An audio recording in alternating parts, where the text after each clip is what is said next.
ആശ്വാസം നേടാം. ഹൃത്തിനുള്ളിൽ ജീവൻ നൽകും വചനം, തിരുവചനം.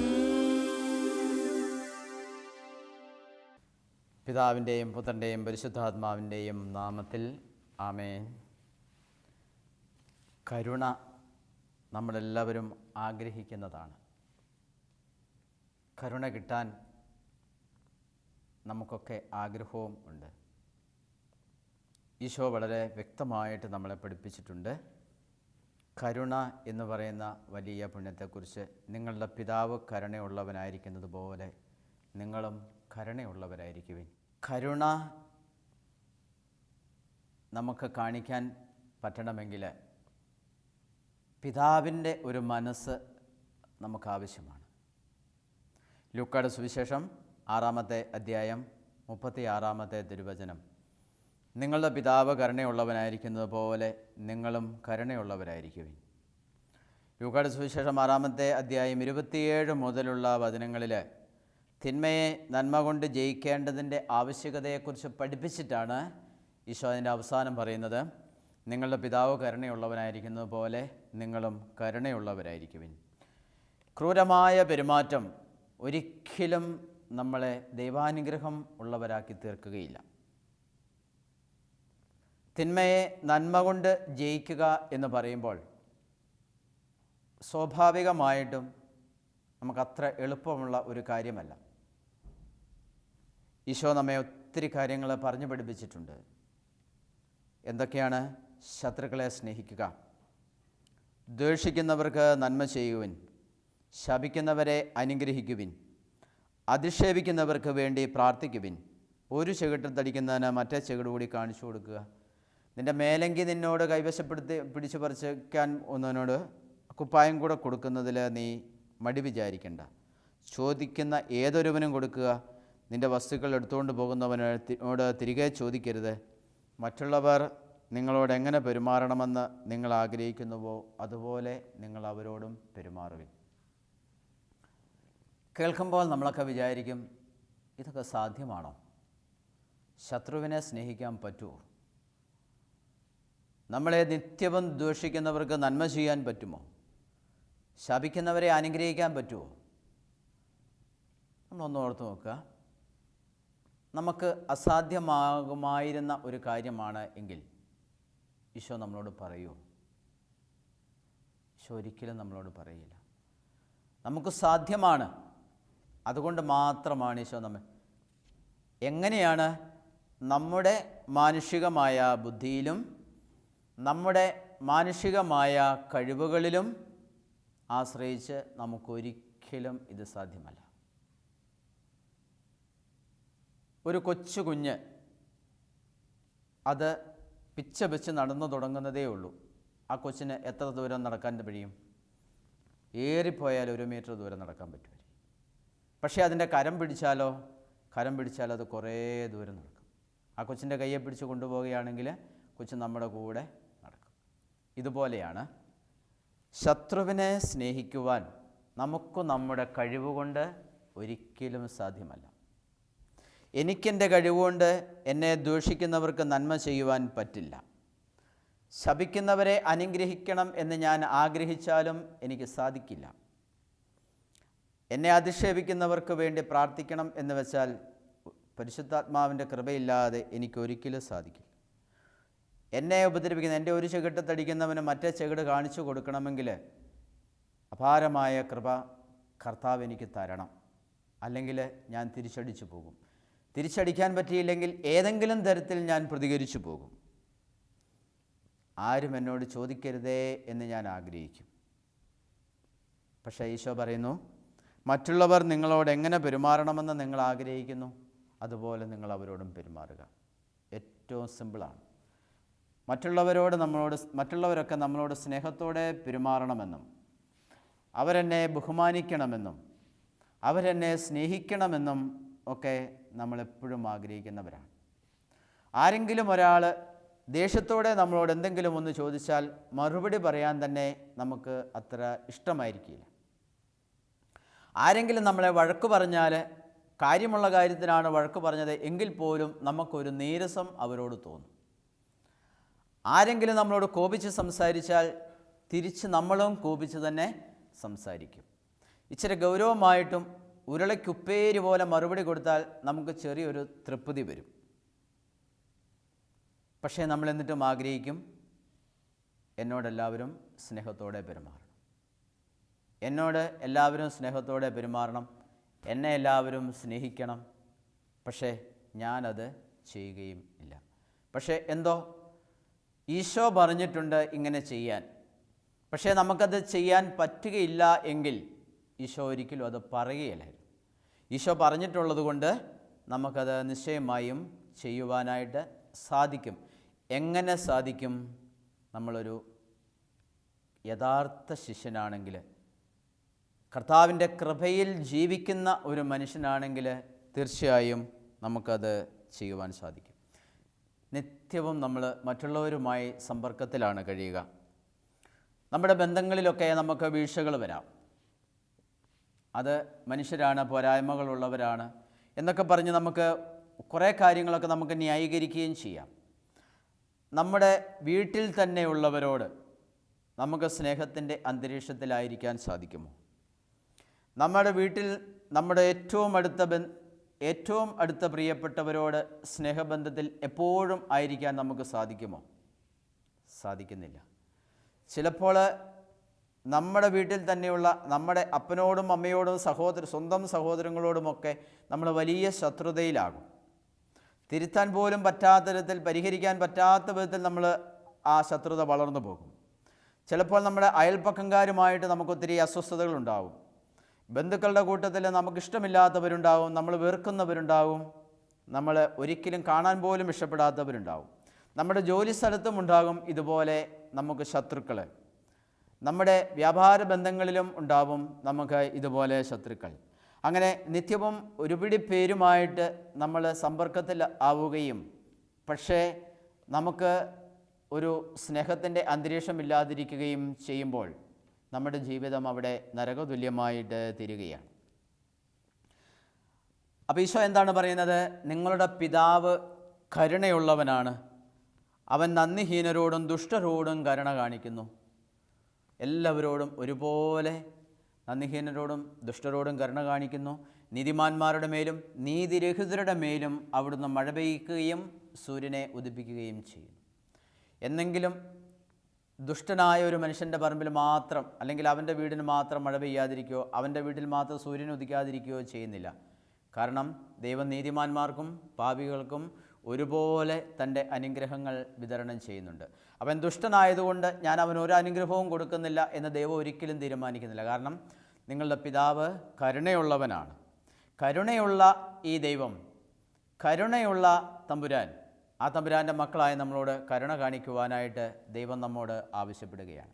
അപ്പോൾ നമുക്ക് മനസ്സുകൊണ്ട് നമുക്ക് ഈശോ പറഞ്ഞത് അനുസരിക്കുവാനായിട്ട് നമുക്ക് മനസ്സുകൊണ്ടൊന്ന് ഒരുങ്ങാം. എൻ്റെ ശത്രുക്കളെ സ്നേഹിക്കുവാൻ, എന്നെ വേദനിപ്പിക്കുന്നവർക്ക് വേണ്ടി പ്രാർത്ഥിക്കുവാൻ, ദൂഷിക്കുന്നവർക്ക് നന്മ ചെയ്യുവാനൊക്കെ മനസ്സുകൊണ്ട് ഞാൻ ആദ്യം ഒന്ന് ഒരുങ്ങണം. എനിക്ക് പറ്റുന്നില്ലച്ചാ എന്ന് പറയുന്ന ഒരുപാട് പേരുണ്ട്. അങ്ങനെ ആവാതിരിക്കാനായിട്ട് നമുക്ക് സമയം. നിയമാവർത്തന പുസ്തകം 1-ാമത്തെ അധ്യായം 16 മുതലുള്ള തിരുവചനങ്ങളിൽ ന്യായാധിപന്മാരോട് ദൈവം പറയുന്നൊരു കാര്യമുണ്ട്. സഹോദരന്മാർ തമ്മിലോ പരദേശിയുമായോ ഉണ്ടാകുന്ന തർക്കങ്ങൾ കേട്ട് നീതിപൂർവം വിധിക്കുവിൻ. ന്യായം വിധിക്കുന്നതിൽ പക്ഷപാതം കാണിക്കാതെ ചെറിയവൻ്റെയും വലിയവൻ്റെയും വാദങ്ങൾ ഒന്നുപോലെ കേൾക്കണം. ന്യായവിധി ദൈവത്തിൻ്റേതാകയാൽ നിങ്ങൾ മനുഷ്യരെ ഭയപ്പെടേണ്ട. ന്യായവിധി ദൈവത്തിൻ്റേതാണ്. സഹോദരന്മാർ തമ്മിലും പരദേശികളുമായും ഉണ്ടാകുന്ന തർക്കങ്ങൾ കേട്ട് നീതിപൂർവം വിധിക്കുവിൻ. ന്യായം വിധിക്കുന്നതിൽ പക്ഷപാതം കാണിക്കാതെ ചെറിയവൻ്റെയും വലിയവൻ്റെയും വാദങ്ങൾ ഒന്നുപോലെ കേൾക്കണം. സ്നേഹമുള്ളവരെ, നമ്മുടെ ജീവിതത്തിൽ പലപ്പോഴും ഉണ്ടാകുന്നൊരു വലിയ പ്രശ്നമാണ് ഈ പക്ഷപാതം. നമ്മുടെയൊക്കെ വിധികൾ നേരെയല്ല, പക്ഷപാതമില്ല. നമ്മൾ ചെരിഞ്ഞും വളഞ്ഞും ഇരിക്കും. നമ്മളൊരു പ്രശ്നം കേട്ടു, അതിനെക്കുറിച്ച് നമ്മൾ അഭിപ്രായം പറയുമ്പോൾ എനിക്കിഷ്ടമുള്ളവൻ്റെ സൈഡ് ചേർന്ന് അല്ലെങ്കിൽ അവൻ്റെ പക്ഷം പിടിച്ച് ഞാൻ പറയും. തെറ്റ് എന്ന് പറയാൻ പലപ്പോഴും എനിക്ക് സാധിക്കുന്നില്ല. കാരണം ഒരുപിടി സ്വാധീനങ്ങൾ എന്നെ ഇങ്ങനെ ചുരുട്ടിക്കൂട്ടിയിരിക്കുകയാണ്. ഒരുപിടി സ്വാധീനങ്ങൾ എന്നെ വല്ലാതെ അസ്വസ്ഥപ്പെടുത്തുന്നുണ്ട്. അപ്പം ഞാൻ പലരെ കൊണ്ടും എനിക്ക് ഉപകാരമുണ്ട്, പലരോടും എനിക്ക് താല്പര്യമുണ്ട്. ഒരു ഉദാഹരണം പറഞ്ഞാൽ, എൻ്റെ ഒരു പഴയ ഇടവകയിൽ കുറേ നാൾ രോഗിയായ ഒരു മനുഷ്യന് ഒരു സഹായം ഇങ്ങനെ കൊടുത്തുകൊണ്ടിരുന്നു. അത് പലരിൽ നിന്നും വാങ്ങി രോഗാവസ്ഥയിൽ, ആ കുടുംബം മുഴുവൻ രോഗാവസ്ഥയിലായതുകൊണ്ട് കൊടുത്തുകൊണ്ടിരുന്നതാണ്. പക്ഷേ കുറച്ച് നാൾ കഴിഞ്ഞപ്പോൾ അത് കൊടുക്കാൻ വയ്യാത്തവണ്ണം അതിൻ്റെ ഉറവ തീർന്നുപോയി. അത് കൊടുക്കാതായപ്പോൾ അവന് എന്നോട് ദേഷ്യമായി, എന്നെ കണ്ടാൽ മിണ്ടാതായി, അങ്ങനെ ഒരു അസ്വസ്ഥതയായി. ഞാനത് കൊടുത്തുകൊണ്ടിരുന്ന കാലം മുഴുവനും എപ്പോഴും എന്നെ പ്രശംസിച്ച് സംസാരിക്കുകയും എപ്പോഴും എനിക്ക് സൈഡിൽ നിന്ന് സംസാരിക്കുകയും ചെയ്യുമായിരുന്നു. പക്ഷേ ആ ആനുകൂല്യം നിന്ന സമയത്ത് അവൻ എൻ്റെ ശത്രുവായി തീർന്നു. നമ്മുടെയൊക്കെ ചിന്തകളും നമ്മുടെയൊക്കെ വിധികളും ഈ തരത്തിലാണ്.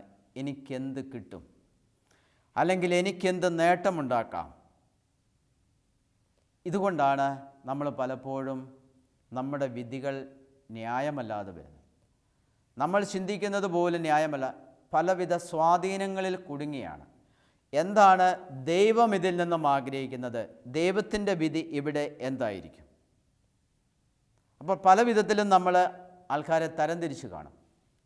സമ്പത്തിൻ്റെ പേരിൽ, കഴിവുകളുടെ പേരിൽ, സൗന്ദര്യത്തിൻ്റെ പേരിൽ, പിന്നെ മറ്റ് പല സ്വാധീനങ്ങളുടെയും പേരിൽ നമ്മൾ പലരോടും ചേർന്നിരിക്കും, ഒട്ടിയിരിക്കും, ചിലരോട് ചേർന്ന് സംസാരിക്കും. സുവിശേഷ സത്യങ്ങൾ നമുക്കറിയാം, സത്യസന്ധമായി പെരുമാറണം. പക്ഷേ നമ്മുടെ പ്രവർത്തനങ്ങളിൽ ഈ സുവിശേഷ സത്യങ്ങൾ വെളിവാകുന്നില്ല. അതുകൊണ്ട് തന്നെ നമ്മളൊക്കെ ഉറകെട്ട ഉപ്പായി തീരുകയാണ്. ഈശോ പറഞ്ഞിരിക്കുന്ന, ഉറകെട്ടുപോയ ഉപ്പിനെ പുറത്തേക്ക് വലിച്ചെറിഞ്ഞ് മനുഷ്യരാൽ ചവിട്ടപ്പെടാനല്ലാതെ മറ്റൊന്നിനും കൊള്ളുന്നില്ല. പ്രിയപ്പെട്ട സഹോദരങ്ങളെ, എന്തുകൊണ്ട് ഈ പക്ഷപാതവും ഈ ശത്രുതയും ഈ വിദ്വേഷവും നമ്മളിൽ നിലനിൽക്കുന്നു? ഒരാളുമായിട്ട് ഗൗരവമായൊരു വഴക്കുണ്ടാക്കി ക്ഷമിക്കാൻ നമുക്ക് പറ്റുന്നില്ല. നമ്മൾ ആ സംഭവത്തെക്കുറിച്ച് ഓർക്കുമ്പോൾ തന്നെ എനിക്ക് പ്രതികാര ചിന്ത നിറയുകയാണ്. ക്ഷമിക്കണമെന്നെനിക്കറിയാം, പക്ഷേ കാണുമ്പോൾ തന്നെ പകരം വീട്ടാനായിട്ട് എങ്ങനെ ഒരു പ്രതികാര വാക്കെങ്കിലും എനിക്ക് പറഞ്ഞൊരു തൃപ്തി അടയാം, ഞാൻ ആ തരത്തിൽ ചിന്തിക്കും. അതിൻ്റെ കാരണം എന്താണ്? നമ്മൾ നമ്മുടെ ഭാഗത്തെ മാത്രം ന്യായമാക്കിക്കൊണ്ട് നമ്മൾ സംസാരിക്കും. എൻ്റെ ഭാഗം ശരി, ഞാൻ ചെയ്തത് തെറ്റല്ല, ശരിയാണ്. പിന്നെയോ ഞാൻ കഴിയുന്ന എല്ലാവരോടും പറയും. ആ ശത്രുതയെ ഞാനിങ്ങനെ വളർത്തിക്കൊണ്ട് വരികയാണ്. മറ്റുള്ളവരോടൊക്കെ പറഞ്ഞ്, മറ്റുള്ളവരുടെ മുമ്പിൽ ഈ പ്രശ്നങ്ങൾ മുഴുവനും അവതരിപ്പിച്ച്, ഞാൻ എൻ്റെ അവസ്ഥ ഒരു ദയനീയ അവസ്ഥയായി ഞാൻ എല്ലാവരുടെയും മുമ്പിൽ അവതരിപ്പിച്ച് നമ്മൾ വളർത്തിക്കൊണ്ടുവരുന്നു. ശത്രുതയെ നമ്മൾ പോറ്റി വളർത്തുന്നു. ഈ പ്രവർത്തനത്തിൽ ശരിക്കും നമ്മുടെ കൂട്ടാരാണ്? സാത്താനാണ് നമ്മുടെ ഉറ്റ സുഹൃത്ത്. സാത്താൻ എരുതിയിൽ എണ്ണയൊഴിക്കും വീണ്ടും ആളിക്കത്തുന്നതിന് വേണ്ടി. അപ്പോൾ സാത്താനോട് കൂട്ടുചേർന്ന് ഞാൻ ഈ ശത്രുത നിത്യവും വർദ്ധിപ്പിച്ചുകൊണ്ടിരിക്കുകയാണ്. അവൻ ഈ ശത്രുതയെ ആളിക്കത്തിക്കുന്നു. നമ്മുടെ പ്രിയപ്പെട്ടവരും നമ്മോട് ചേർന്ന് ഇതിനെ ആളിക്കത്തിക്കുവാനായിട്ട് ശ്രമിക്കുന്നു. പ്രശ്നത്തെ നമ്മൾ ന്യായീകരിച്ച് അങ്ങനെ പ്രതിഷ്ഠിക്കുകയാണ്. പ്രഭാഷകൻ്റെ പുസ്തകം 8-ാമത്തെ അധ്യായം 10-ാമത്തെ വചനം നമ്മോട് പറയുന്നു, പാപിയുടെ കനൽ ഊതിക്കത്തിക്കരുത്, അതിൻ്റെ ജ്വാലയിൽ നീ ദഹിച്ചു പോകും. പാപിയുടെ കനൽ ഊതിക്കത്തിക്കരുത്, അതിൻ്റെ ജ്വാലയിൽ നീ ദഹിച്ചു പോകും. കാരണം കനൽ ഊതിക്കത്തിച്ചാൽ ആളിക്കത്തും. നമ്മളതിൻ്റെ അടുത്ത് തന്നെ ഇരുന്നായിരിക്കും നമ്മൾ ഊതിക്കത്തിക്കുന്നത്. അപ്പോൾ തീയാളുമ്പോൾ എന്ത് നമുക്ക് പറ്റും? നമ്മളും ആ ജ്വാലയിൽ ദഹിച്ചു പോകും. അപ്പം തിന്മയുടെ സപ്പോർട്ട്, സാത്താൻ്റെ സപ്പോർട്ട്, ഇത് പ്രതികാരവും വെറുപ്പും വർദ്ധിപ്പിക്കുകയാണ്. പ്രതികാരവും വെറുപ്പും വർദ്ധിപ്പിച്ച് നമ്മുടെ ആധ്യാത്മിക ജീവിതത്തെ അപകടത്തിലാക്കുകയാണ്. പ്രാർത്ഥിക്കാൻ നമുക്ക് സാധിക്കാതെ വരും. കൂദാശകൾ നമുക്ക് സ്വീകരിക്കാൻ മടി വരും. ഇങ്ങനെ നമ്മൾ മെല്ലെ മെല്ലെ മെല്ലെ നമ്മുടെ ആധ്യാത്മിക ജീവിതത്തിൽ നിന്ന് നമ്മൾ പുറകോട്ട് പോകും. എൻ്റെ പ്രാർത്ഥനാ ജീവിതം തടസ്സപ്പെട്ടു, എനിക്ക് സ്വസ്ഥമായിട്ട് ദൈവമേ എന്ന് വിളിക്കാനായിട്ട് പറ്റുന്നില്ല. കാരണം എന്തൊക്കെയോ തടസ്സങ്ങൾ എൻ്റെ ദൈവവും ഞാനുമായിട്ടുള്ള ആ ഇടയ്ക്ക് എന്തോ തടസ്സങ്ങളൊക്കെ വന്നു ചേർന്നു. എനിക്ക് പഴയതുപോലെ പ്രാർത്ഥിക്കാൻ പറ്റുന്നുണ്ടോ? എൻ്റെ ഭാഗം ശരിയാണോ എന്നുള്ളത് തിരിച്ചറിയാൻ ഏറ്റവും നല്ല തെളിവാണ് എനിക്ക് പഴയതുപോലെ പ്രാർത്ഥിക്കാൻ പറ്റുന്നുണ്ടോ? എൻ്റെ മനസാക്ഷി എന്നെ കുറ്റപ്പെടുത്തുന്നുണ്ടോ? പ്രിയപ്പെട്ട സഹോദരങ്ങളെ, പിശാചിനെ നമ്മൾ ഒരിക്കലും വിജയിപ്പിക്കരുത്. പിശാചിനെ നമ്മൾ ഒരിക്കലും വിജയിപ്പിക്കരുത്. നമ്മൾ ഏതൊരു പ്രശ്നത്തിനും നിഷ്പക്ഷമായി ചിന്തിക്കാറില്ല. നിഷ്പക്ഷമായിട്ട് ചിന്തിക്കുന്ന ഒരു ശൈലി നമുക്ക് ആവശ്യം. നിയമാവർത്തന പുസ്തകം നമ്മോട് പറയുന്നത് പോലെ നമ്മൾ പരദേശിയായിട്ടോ സഹോദരന്മാർ തമ്മിലോ പരദേശിയുമായോ ഉണ്ടാകുന്ന തർക്കങ്ങൾ കേട്ട് നീതിപൂർവം വിധിക്കുവിൻ. ന്യായം വിധിക്കുന്നതിൽ പക്ഷപാതം കാണിക്കാതെ ചെറിയവൻ്റെയും വലിയവൻ്റെയും വാദങ്ങൾ ഒന്നുപോലെ കേൾക്കണം. നമ്മൾ നിഷ്പക്ഷമായിട്ട് ചിന്തിക്കുവാനായിട്ട് നമ്മളൊന്ന് പരിശ്രമിക്കുക. നമ്മുടെ പ്രശ്നത്തെ നമ്മൾ നമ്മുടെ മുമ്പിൽ എടുത്തു വയ്ക്കുക. എന്നിട്ട് നമ്മൾ പറഞ്ഞ ഓരോ വാക്കും ഒരു വിലയിരുത്തലിന് വിധേയമാക്കണം. എങ്ങനെ? സുവിശേഷത്തിൻ്റെ വെളിച്ചത്തിൽ. സുവിശേഷത്തിൻ്റെ വെളിച്ചത്തിൽ ഞാൻ പറഞ്ഞ ഓരോ വാക്കുകളും അല്ലെങ്കിൽ എൻ്റെ മുമ്പിലുണ്ടായ ഓരോ സംഭവങ്ങളും ഞാൻ ഒരു നിഷ്പക്ഷമായി ചിന്തിക്കുന്നതിന്, ഒരു വിലയിരുത്തലിന് ഞാൻ വിധേയമാക്കണം. ഈ വിലയിരുത്തൽ എൻ്റെ ജീവിതത്തിലെ എൻ്റെ ചിന്താഗതികളിൽ മാറ്റം വരുത്താൻ പരിശുദ്ധാത്മാവ് സഹായിക്കും. അപ്പോൾ സുവിശേഷത്തിൻ്റെ വെളിച്ചത്തിൽ നമ്മൾ ചിന്തിക്കുമ്പോൾ മാത്രമാണ്, കർത്താവിൻ്റെ വചനത്തിൻ്റെ അടിസ്ഥാനത്തിൽ ചിന്തിക്കുമ്പോൾ മാത്രം നമുക്ക് സത്യസന്ധമായിട്ട്, അല്ലെങ്കിൽ നിയമാവർത്തന പുസ്തകം പറയുന്നത് പോലെ സഹോദരന്മാർ തമ്മിലോ പരദേശികളുമായിട്ടുള്ളോ അവരുടെ കാര്യങ്ങൾ ചർച്ച ചെയ്യുമ്പോൾ നിഷ്പക്ഷമായിട്ട് നമുക്ക് നിൽക്കുവാനായിട്ട് സാധിക്കും. ക്രിസ്തുവിൻ്റെ അരൂപി നഷ്ടപ്പെടാതെ ദൈവത്തോടൊത്ത് നമ്മൾ ചിന്തിക്കണം. ഈ പ്രശ്നം നമ്മുടെ മുമ്പിൽ എടുത്തു വെച്ചിട്ട് ഓരോ വാക്കും വിലയിരുത്തി ഞാൻ ചെയ്തത് ശരിയോ തെറ്റോ, ഞാൻ പറഞ്ഞ വാക്കുകൾ ശരിയോ തെറ്റോ, കർത്താവിൻ്റെ മുമ്പിൽ നമ്മളിത് വെച്ച് കഴിയുമ്പോൾ കർത്താവ് നമുക്ക് വലിയൊരു വെളിച്ചം തരും. ഞാൻ അന്വേഷിക്കുകയാണ്, ദൈവമേ നിൻ്റെ ഭാഗത്തു നിന്ന് ഒരു മറുപടി കിട്ടുവാൻ ഞാൻ ആഗ്രഹിക്കുന്നു. ഞാനീ ചെയ്തു കൂട്ടിയത്, അല്ലെങ്കിൽ എൻ്റെ മുമ്പിൽ എപ്പോഴുള്ള ഈ ശത്രുതയും വെറുപ്പും ഈ വിദ്വേഷവും എല്ലാം ശരിയാണോ തെറ്റാണോ? നിൻ്റെ ഭാഗത്തു നിന്ന് ദൈവമേ ഒരു വിധി ഞാൻ പ്രതീക്ഷിക്കുന്നു, അതിനായിട്ട് കാത്തിരിക്കുന്നു എന്ന് പറഞ്ഞ് ക്രിസ്തുവിൻ്റെ അരൂപി നഷ്ടപ്പെടാതെ ദൈവത്തോടൊത്ത് നമ്മളൊന്ന് ചിന്തിക്കുമ്പോൾ വലിയൊരു പ്രകാശം നമ്മളിലേക്ക് കടന്നു വരാൻ ദൈവം ഇടയാക്കും. വിശുദ്ധ യൗസേപ്പ് പിതാവ് തൻ്റെ ജീവിതത്തിലുണ്ടായ ഒരു സംഭവം മത്തായിയുടെ സുവിശേഷത്തിൽ നമ്മോട് പറയുന്നുണ്ട്. പരിശുദ്ധ അമ്മയും യൗസേപ്പ് പിതാവും ഒരുമിച്ച് വസിക്കുന്നതിന് മുമ്പ് അവൾ പരിശുദ്ധാത്മാവിനാൽ ഗർഭിണിയായി കാണപ്പെട്ടു. യൗസേപ്പ് പിതാവ് അവളെ രഹസ്യമായി ഉപേക്ഷിക്കാൻ തീരുമാനിച്ചു. അദ്ദേഹം ഇതിനെക്കുറിച്ച് ചിന്തിച്ചുകൊണ്ടാണ് രാത്രിയിൽ കിടന്ന് ഉറങ്ങുന്നത്. ദൈവത്തോട് ചേർന്നാണ് അദ്ദേഹം അതിനെക്കുറിച്ച് ചിന്തിക്കുന്നത്. അപ്പം ദൈവത്തോട് ചേർന്ന് അതിനെക്കുറിച്ച് ആലോചിച്ച്, ഈ സംഭവത്തെക്കുറിച്ച് ആലോചിച്ചു കൊണ്ടിരുന്നപ്പോൾ ദൈവം മറുപടി നൽകി. ദൈവത്തിൻ്റെ പരിശുദ്ധാത്മാവ് സ്വപ്നത്തിലൂടെ യോസേപ്പ് പിതാവിന് മറുപടി നൽകി. എന്താണ്? മറിയത്തെ ഭാര്യയായി സ്വീകരിക്കാൻ നീ ശങ്കിക്കേണ്ട. അവൾ ഗർഭം ധരിച്ചിരിക്കുന്നത് പരിശുദ്ധാത്മാവിൽ നിന്നാണ്. നോക്കുക, ദൈവം വളരെ അത്ഭുതകരമായി യോസേപ്പ് പിതാവിന് മറുപടി കൊടുത്തു. ഇല്ലെങ്കിൽ അവിടെ ഉണ്ടാകാമായിരുന്ന പ്രശ്നങ്ങൾ എത്ര വലുതായിരുന്നു. യോസേപ്പ് പിതാവിന് പരിശുദ്ധാത്മാവ് സ്വപ്നത്തിലൂടെ മറുപടി നൽകിയപ്പോൾ അവൻ തൻ്റെ ഭാര്യയെ സ്വീകരിച്ചു. ആരും അറിഞ്ഞില്ല. അല്ലെങ്കിൽ അവിടെ ഉണ്ടാകാൻ പോകുന്ന അസ്വസ്ഥതകൾ എത്രയോ വലുതാണ്. പരിശുദ്ധ അമ്മയെ കല്ലെറിഞ്ഞു കൊല്ലുവാൻ മാത്രം വലിയ തെറ്റ് അല്ലെങ്കിൽ നിയമമായിരുന്നു അന്ന് അവിടെ ഉണ്ടായിരുന്നത്. സ്നേഹമുള്ള സഹോദരങ്ങളെ, ദൈവത്തോടൊത്ത് നടത്തിയ ആലോചനയിൽ യോസേപ്പ് പിതാവിന് കൃത്യം മറുപടി ലഭിച്ചു. യോസേപ്പ് പിതാവിന് ലഭിച്ച മറുപടി അനുസരിച്ച് യോസേപ്പ് പിതാവ് പെരുമാറിക്കഴിഞ്ഞപ്പോൾ അവിടെ വളരെ ശാന്തമായി, അവിടെ സ്വസ്ഥമായി, അവിടെ അനുഗ്രഹമായി. നമ്മുടെ ജീവിതത്തിലും ദൈവത്തോടൊത്ത് ചിന്തിക്കുകയും ദൈവത്തോടൊത്ത് ആലോചിക്കുകയും ചെയ്യുമ്പോൾ ദൈവം വ്യക്തമായ മറുപടി നമുക്ക് തരും. നമ്മൾ വിചാരിക്കും നമുക്കൊക്കെ ദൈവം മറുപടി തരുമോ? നിശ്ചയമായും ദൈവം എല്ലാവർക്കും മറുപടി കൊടുക്കും. അപ്പം നമ്മുടെ ഏതൊരു പ്രശ്നവും നമ്മൾ കൈകാര്യം ചെയ്യേണ്ടത് ദൈവത്തോട് ചേർന്നാണ്. എനിക്ക് ക്ഷമിക്കാൻ പറ്റുന്നില്ല, ശത്രുവിനെ സ്നേഹിക്കാൻ പറ്റുന്നില്ല, പൊറുക്കാൻ പറ്റുന്നില്ല, ഇതൊന്നും നമ്മൾ പരാതി പറയേണ്ട ആവശ്യം ദൈവം വരുത്തുകയില്ല.